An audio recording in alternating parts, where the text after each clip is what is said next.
Pagi-pagi Beka sudah bangun dan kabur dari kamar Rama, karena jika lelaki itu bangun lebih dahulu, ia selalu akan kehilangan kontrol dan membuat Beka tidak bisa bangun seharian. Dia juga akan malas bekerja. Jujur saja bukan karena tidak suka, tapi gimana ya, Beka takut sakit hati.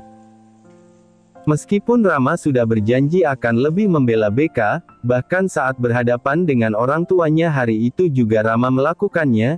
Ia tidak mau Beka berurusan dengan mamanya, dia tidak mau Beka dihujat, namun mau bagaimanapun hubungan yang tidak direstui oleh keluarga itu tidaklah baik. Sangat tidak baik, Beka. Jadi jangan pernah mengambil anak lelaki dari orang tuanya jika orang tuanya saja tidak sudi menjadikanmu menantunya, pikir Beka. Beka kemudian tidur di samping Raka. Hari itu masih pagi buta, jam menunjukkan pukul 2:30. Beka masuk ke selimut Raka dan memeluk tubuh kecil itu erat. Beka masih mengantuk, Beka pindah karena tidak ingin kembali jatuh di dalam godaan Rama, bercuinta lagi di pagi hari, duh. Sebenarnya Beka juga bisa tahan godaan tapi jika diajak, terus dipaksa Beka kadang kepikiran terus, yang akhirnya memang lebih baik dituruti saja, karena akan ada saatnya Beka akan pergi dari Rama.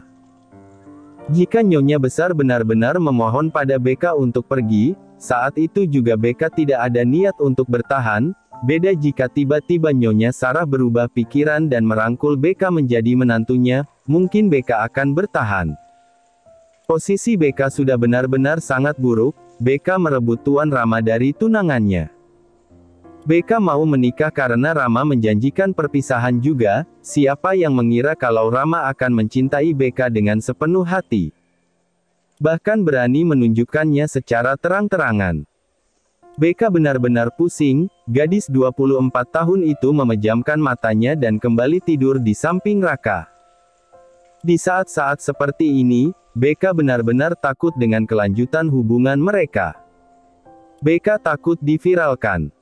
Apalagi keluarga Rama cukup besar, Tuan Besar adalah seorang politikus besar di negara ini. Pertunangan itu juga semakin lama akan dipertanyakan kapan kiranya berubah ke pernikahan, dan jika digagalkan secara tiba-tiba, pasti mereka akan mencium ada bau orang ketiga. Dan yah, orang ketiganya adalah Rebecca. Seram berhubungan dengan orang yang namanya cukup terkenal di media. Setiap kesalahan seperti noda tinta di atas kertas putih, tidak bisa dihapus, dan menjadi dosa yang harus diketahui semua orang. Tidur Beka, jangan memikirkan apapun lagi, tutup mata dan tidurlah lagi, pikir Beka. Pintar sekali kabur sebelum saya bangun, kata Rama menyinggung Beka yang keluar dari kamar bersama Raka. Beka melirik Raka, lelaki itu sudah memakai jasnya, dia terlihat sangat tampan, memang seperti itu kan? Bukan Rama namanya jika tidak, gagah. Beka menggigit bibirnya, dan melirik ke arah Rama lagi. Ini Jepang mas, Raka gak boleh dibiarkan sendirian tidur, kata Beka. Kenapa? Tanya Rama singkat sambil memasang dasinya. Di Jepang kan banyak obake, jawab Beka. Obake? Tanya Rama. Hantu arwah, kata Beka lagi. Rama tertawa kecil mendengarnya. Kamu sudah seperti orang Jepang, Kak. Sangat paham dan mengerti hal-hal kecil di sini, kata Rama membuat Beka menundukkan kepalanya. Beka ingin menjelaskan tentang dirinya, Beka tahu Rama akan mendengarkannya. Kamu tahu ada obake, tapi tetap meninggalkan saya sendirian Tanya Rama. Beka menatap Tuan Rama lekat. Mas kan sudah dewasa, beda dengan Raka masih kecil, kata Beka lagi. Rama tertawa kecil. Saya jadi malas bekerja kak, kata Rama membuat Beka menggelengkan kepalanya. Mas, kata Beka. Rama menatap Beka. Jangan membuka pintu pada siapapun, kata Rama kemudian. Jangan keluar penginapan tanpa saya, kata Rama lagi, membuat Beka menganggukkan kepalanya. Hari itu Rama terus bertingkah seperti seorang suami yang sangat mencintai keluarganya. Bagi Beka itu terlalu tiba-tiba, tidak salah, tapi sangat salah. Ayah mau pergi. Tanya Raka, membuat Rama menganggukkan kepalanya. Pulang dari kerja, kita pergi jalan-jalan jadi jangan kemana-mana tanpa ayah ya, kata Rama. Beka menatap anak dan ayah itu lekat, lalu mengikat rambutnya ke atas. Cium ayah, kata Rama membuat Raka mencium pipi ayahnya. Rama mencium dahi putranya kemudian. Lalu Rama berjalan ke arah Beka, Beka menatap Rama dalam. Mas sudah terlihat seperti suami dan seorang ayah, kata Beka membuat Rama membalas tatapannya itu jauh lebih tajam. Saya melakukannya, saya menunggu kamu melakukan hal yang sama, jawab Rama. Mas, suara Beka. Bertingkah seperti ibu dan seorang istri kah, tanpa rasa takut, jawab Rama. Beka menggeleng, Rama tanpa rasa takut mencium bibir Beka di depan Raka. Raka kemudian tampak biasa saja, karena ciuman bibir itu, Raka lihat foto pengantin Mama dan Papa Elsa juga seperti itu. Saya melindungi kamu, katanya. Dan ketika Rama akan meraup bibir ranum itu, Beka menggeleng, Rama menghela napasnya berat. Kamu begitu sulit Echa, katanya dan mengecup kening itu. Jangan keluar dari rumah ini, paham? Tanya Rama membuat Beka menganggukkan kepalanya.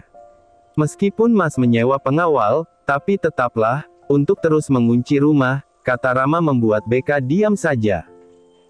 Saya tidak akan pergi sebelum kamu mengangguk, kata Rama membuat Beka menatap Rama dan menganggukkan kepalanya. Rama kembali berbisik.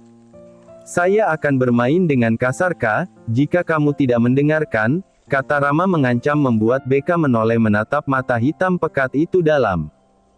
Lalu Beka menganggukkan kepalanya lagi. Memang aku mau kemana Mas, aku dengar Mas, tidak akan membuka pintu dan tidak akan pula keluar-keluar dari penginapan ini, kata Beka membuat Rama menganggukkan kepalanya. Saya senang kamu mendengarkan saya sayang, kata Rama, terlihat seperti Nyonya Sarah, hanya Rama menyisipkan kata sayang di sana. Anak dan ibu sama saja. Tentang Nyonya besar, apakah Nyonya masih sering menghubungi nomor Beka? Beka tidak membuka ponselnya karena ponselnya sudah diambil Rama. Beka sampai tidak tahu bagaimana keadaan di Indo, apakah heboh? Rama seperti tahu Beka akan kepo jadi ponselnya dan ponsel milik Raka juga diambil Rama. Beka jadi tidak tahu bagaimana berita hangat di sana. Sedangkan di sana Rama menatap asistennya, lelaki itu tampak sangat dingin dan datar berjalan memasuki sebuah gedung perhotelan yang cukup besar di daerah Nagoya, Jepang. Saat dia masuk ke dalam ruangannya, Rama menatap asistennya. Ancam keluarga Ajeng jika mereka menyebar berita kebencian terhadap istri saya, kata Rama. Dan keluarkan statemen, saya menikahi wanita pilihan saya sebelum semakin lebih serius pada wanita yang tidak saya cintai, kata Rama. Dan lagi, statemen mereka salah, saya sendiri yang merebutnya dari jodoh yang sudah dipersiapkan ayahnya sebelum meninggal, saya yang panik tidak bisa bersatu dengannya, jadi memaksa dia mau menikah dengan saya. Lalu jika ada seorang yang tetap berkomentar negatif tentang masalah ini, bilang saya akan mencarinya sampai di lubang semut sekalipun, dan setelah mendapatkannya, mereka yang berhubungan dengan komentar negatif itu, benar-benar akan mendapatkan hukuman setimpal karena sudah mengganggu istri saya, kata Rama lagi tegas dan sangat tegas. Lalu untuk Nyonya besar Tuan? Tanya asisten Rama membuat Rama menoleh. Dia seharusnya tidak banyak permintaan, dia akan kehilangan putranya jika masih sering mengatur saya, kata Rama. Rama benar-benar, lebih memilih Beka daripada keluarganya sendiri. Rama sudah tahu masalah di Indonesia, olehnya Rama membawa Beka ke Jepang. Rama tidak akan pulang sebelum menyelesaikan masalah di negara mereka itu. Aneh karena media juga ikut campur, tangan Rama jadi gatal untuk tidak menghancurkan sampai akar mereka yang kontra pada hubungannya. Rama memang yang bersalah, tapi kesalahan Rebecca. Rama yang meminta Beka menjadi teman tidurnya bukan wanita itu yang menawarkan diri. Kenapa orang-orang selalu berstigma negatif hanya pada wanita saja? Rama tidak suka wajah Rebecca ada di televisi ataupun media lainnya. Rama benar-benar akan marah jika hal itu terjadi. Rama juga tidak ingin memberitahu bagaimana di Indonesia kepada Becca. Sampai masalah teratasi, Rama akan terus merahasiakan ini. Rama takut wanita itu akan kepikiran. Di saat Rama sangat memperjuangkan wanita itu, di sisi lain Becca tampak tidak bisa berjuang. Siapa di antara mereka paling mencintai? Becca memang menyukai Rama pertama kali, tapi Rama yang sangat kecintaan sampai tidak mau ditinggalkan. Becca menatap Raka, ia masih dengan keyakinannya. Jika Nyonya Besar memberi Becca uang 1 miliar, Becca akan melunasi hutang pada lelaki yang menjadi suaminya ini, lalu pergi jauh-jauh. Becca bukan tidak ingin bertahan, tapi sebagai anak yang keluarganya tidak bahagia, Becca tidak ingin membuat keluarga lain dihancurkan karenanya. Katanya anak yang terlahir dari keluarga bermasalah, akan melakukan hal sama pada keluarganya sendiri nantinya. Mungkin itu menjadi alasan bagi para ibu-ibu tidak ingin memilih menantu dari wanita yang asalnya saja tidak jelas. Becca asalnya tidak jelas, ayah dan om tidak mau menjadi wali pernikahan Becca, seolah Becca bukanlah anak mereka. Becca tidak diperhatikan kelahirannya, bahkan mama sendiri mati gantung diri di depan hadapan Becca sendiri. Mungkin bagi kebanyakan orang mama adalah istri pertama, tapi usia Becca dan Rasta hanya 1 tahun. Lalu ayah lebih mencintai Rasta dibandingkan Becca. Rasta juga lebih mirip ayah. Becca memang asalnya tidak jelas, dan setiap kali Nyonya mengatakan itu, Becca selalu mengangguk. Setiap ibu tidak akan pernah merestui anaknya dengan orang sembarangan, dan Becca sangat mengerti perasaan itu. Becca diam dan menatap Raka yang bermain di depannya. Ini menjadi alasan kenapa Becca tidak akan bertahan jika Mama Tuan Rama menyuruhnya pergi. Mama Tuan Rama tidak bersalah, dia hanya realistis. Dia bersikap seperti seorang ibu pada umumnya. Di Jepang mereka sudah terlihat seperti pasangan suami istri, pasangan pengantin yang masih baru sehingga suaminya masih sangat kecintaan pada istrinya. Hari ini juga sudah hari ke-6 mereka di Jepang. Becca tidak pernah memakai ponsel, tapi cukup lucu bahwa Becca tidak pernah mencarinya lagi. Untungnya pekerjaan Becca tidak melibatkan ponsel lagi, pekerjaan Becca hanyalah merawat anak saja yang saat ini sedang menonton televisi meskipun ya bahasanya tidak sesuai dengan pemahamannya. Elsa. Satu kata yang anak itu bisa pahami sampai menatap Becca. Mama Elsa, kata Raka. Iya, Elsa, mau mama ganti filmnya nak? Tanya Becca, melihat film Frozen yang didabing Jepang itu tapi Raka menggeleng. Mama kira kamu bosan dengar nama Elsa terus enggak di Indo, di Jepang juga ketemu, kata Becca tapi Raka hanya menatap televisi saja. Elsa baik ga, nak? Tanya Becca membuat Raka menoleh. Baik mama, jawab Raka. Dulu perasaan Aden gak mau temenan sama Elsa, kata Becca. Elsa baik, mama, kata Raka. Lalu Becca menganggukkan kepalanya membenarkan. Elsa memang anak yang sangat baik, kata Becca mengiyakan. Elsa sepertinya bisa membantu Raka kalau Raka sedang sedih. Elsa, seru Raka. Raka tampak semakin fokus dengan film itu, sedang Becca menatap televisi itu. Tidak di Indo, di Jepang juga ada Elsa. Lalu suara mobil Tuan Rama terdengar, lalu tidak lama kemudian, pintu dibuka. Itu Rama dengan buket bunga di tangannya. Becca tidak percaya bahwa Rama akan membawa buket bunga. Lalu apa itu untuknya? Please, Becca rasanya melayang, tapi kenapa harus bunga?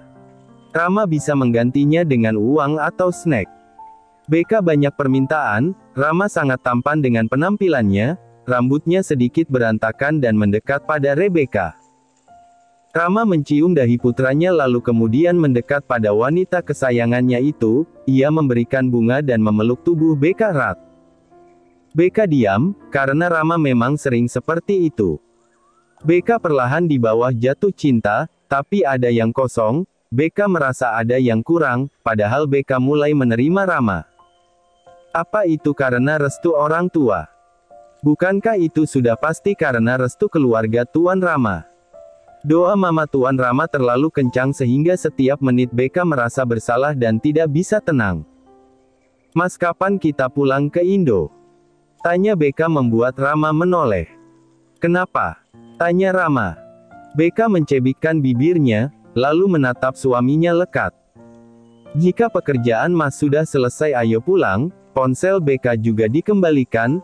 Aku ngerasa Mas menyembunyikan sesuatu saat ini, kata Beka. Saya merasa Mas lagi mengurung kami juga. Udah 1 mingguan kita di sini, Mas.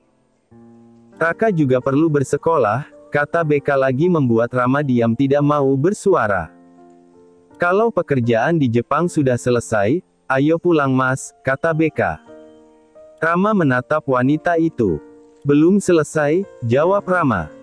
Ponsel Beka, kalau begitu Mas, kata Beka lagi. Tapi Rama duduk di samping Raka, tidak mempedulikan wanitanya itu. Mas, kayak begini, aku mulai gak nyaman, kata Beka lalu berdiri berjalan ke arah kamarnya meninggalkan keduanya. Rama yang melihatnya kemudian mengusap wajahnya kasar. Rama lalu menatap putranya. Ayah ke kamar dulu ya, jangan nakal, kata Rama membuat Raka menganggukkan kepalanya. Rama berjalan ke arah kamarnya dan melihat Beka di sana duduk menatap keluar jendela. Rama melepas dasi dan jasnya dan berjalan ke arah wanita muda itu. Kamu tidak nyaman dengan saya? Tanya Rama. Beka diam saja tidak menjawab. Saya hanya ingin melindungimu, kata Rama membuat Beka menatap suaminya itu. Mas membuat saya terlihat seperti orang bodoh, kata Beka membuat Rama menoleh. Jika sebab lamanya kita di Jepang karena saya Mas, karena masalah pernikahan diam-diam kita, saya mau tolong jangan rahasiakan apa-apa, itu hanya semakin membuat saya tidak enak. Mau bagaimanapun Mas menyembunyikan masalahnya dengan alasan melindungi saya, Mas tidak akan bisa melindungi saya jika masalahnya nanti ada pada diri saya sendiri, kata Beka. Beberapa minggu ini, saya mulai tidak nyaman pada Mas dan juga keadaan ini, kata Beka membuat Rama menghela napasnya. Kamu tidak akan meninggalkan saya kah, kata Rama. Saya tidak punya uang Mas, buat ganti rugi uang yang sudah saya ambil. Jadi bagaimana saya bisa pergi? Tanya Beka. Kamu mencintai saya kan? Tanya Rama lagi. Beka diam saja. Rama tertawa miris. Lihatlah, bahkan menjawab saja kamu tidak bisa, kata Rama. Saya tidak bisa mencintai seseorang yang keluarganya tidak suka saya Mas, kata Beka tiba-tiba. Saya menahan diri untuk tidak mencintai Mas, bukan berarti saya menuntut orang tua Mas Rama harus menyukai saya. Tapi saya tidak mau, karena hubungan Mas dengan orang tuanya Mas jadi renggang. Saya dari keluarga yang tidak bahagia Mas, dan orang tua saya juga membenci saya tanpa sebab, jadi saya tidak mau lingkungan keluarga suami saya nantinya juga membenci saya. Saya mau cari lingkungan yang menyayangi saya, bukan memaksa bahagia dan mengorbankan kebahagiaan orang, kata Beka panjang lebar. Rama benar-benar tidak percaya, dia pandai berbicara, tapi apa yang dikatakannya benar-benar membuat Rama kesal. Mas pasti mengerti maksud Beka apaan kan? Kata Beka pada Rama, membuat lelaki itu menyentuh pundaknya lembut. Kita akan pulang ke Indo, dan juga akan mengembalikan ponselmu, asal kamu mau berjanji bertahan dengan saya apapun nantinya masalahnya, kata Rama. Lalu kembali menatap istrinya itu dan bersuara. Sampai sekarang saya hanya tahu kamu menyukai saya dari respon tubuhmu, dari cara kamu menerima saya setiap kali kita melakukannya, dan bukankah saya sudah berkali-kali mengatakan perasaan saya? Lalu bagaimana denganmu? Kamu bahkan tidak pernah mengungkapkan perasaanmu, lalu sekarang kamu bilang tidak nyaman dengan saya. Kata Rama. Rama itu sangat memikirkan perasaan Rebeka, dia selalu berjuang untuk membuat Beka nyaman dengan caranya, tapi dengan begitu malah membuat Beka menjadi tidak nyaman, itu membuat Rama sedikit tidak senang. Mas memangnya suka dengan hubungan ini? Hubungan di mana orang-orang membenci kita. Mama dan ayah Mas tidak memberi restu, saya tidak mau. Olehnya tidak peduli bagaimana perasaan saya tidak mau mengambil risiko yang membuat Mas dibenci, kata BK. Saya tidak peduli pemikiran orang lain, Kak. Saya punya kekayaan yang apapun badainya tidak akan pernah hancur. Ini bukan kekayaan warisan, ini kekayaan yang saya bangun sendiri, sehingga orang tua saya sekalipun tidak akan pernah bisa ikut campur, kata Rama kesal, suaranya sangat berat. Dengar, sejak awal mereka ikut campur dalam urusan asmara saya, karena hari itu saya begitu malas mencari pasangan, di pertunangan dengan Ajeng pun juga sama. Hanya saja sekarang mereka tidak bisa melakukannya lagi. Saya sudah menemukan wanita saya, dan saya akan sangat marah besar, jika kamu tidak mau bertahan dengan alasan orang tua saya, kata Rama. Mas, kata BK. Jawab Rama. Tapi di sini memang nggak nyaman, kata BK membuat Rama menghela napasnya berat. Lalu berdiri. Saya sedikit tidak senang, Kak, bahwa apa yang sudah saya lakukan sampai saat ini ternyata malah membuatmu tidak nyaman, kata Rama. Bukan begitu, kata BK. Kamu mencintai saya? Tanya Rama, tapi BK malah hanya diam saja. Tidak mau menjawab, karena memang tidak suka atau karena memikirkan orang lain. Tanya Rama membuat BK diam. Sialan, kata Rama kasar. BK menatap Rama, dan lelaki itu menatap langit-langit, ia terlihat menenangkan dirinya. Lama diam-diaman, Rama akhirnya menatap istrinya yang sangat keras kepala itu. Mau pulang atau menetap di sini? Tanya Rama, kali ini lelaki itu tampak sangat dingin. Sejujurnya Rama ingin BK di sini saja, terus di sampingnya, akan tetapi. Pulang, kata BK. BK memilih untuk tetap pulang ke Jakarta. Di sini tidak nyaman jika tujuannya untuk melarikan diri saja Mas, cicit BK. Rama menghela napasnya sangat berat, lalu berdiri.